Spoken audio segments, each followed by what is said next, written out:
મન હોય તો માંડવે જવાય.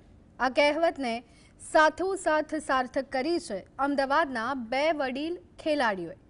વૃદ્ધાવસ્થામાં જ્યાં મોટા ભાગના લોકો નિવૃત્ત જીવન જીવે છે, ત્યાં બે સિનિયર સિટીઝનોએ પોતાની મહેનત અને દ્રઢ નિશ્ચયથી વિદેશની માટી પર તિરંગો લહેરાવ્યો છે. 83 વર્ષીય રમેશ કનાડાએ સિંગાપુરમાં યોજાયેલી વર્લ્ડ એક્વેટિક્સ માસ્ટર ચેમ્પિયનશિપ 2025માં સ્પ્રિંગ બોર્ડ ડ્રાઇવિંગના 1 મીટર કેટેગરીમાં અને 3 મીટર કેટેગરીમાં સિલ્વર મેડલ જીતી લીધા.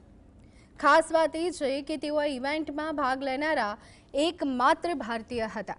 તેમજ ઘાટલોડિયામાં રહેતા 66 વર્ષીય કુમુદ રાવે બાયપાસ સર્જરી બાદ પણ પ્લેટફોર્મ ડ્રાઇવિંગ જેવી ચેલેન્જિંગ ઇવેન્ટ છોડેલી નથી.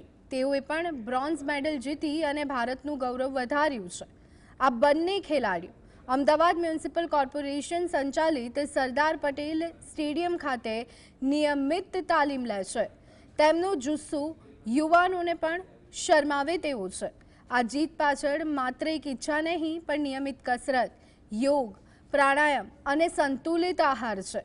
આજે જ્યારે સરકાર રમતોને પ્રોત્સાહન આપી રહી છે, ત્યારે આવા ખેલાડીઓ સમાજ માટે પ્રેરણા સ્ત્રોત છે.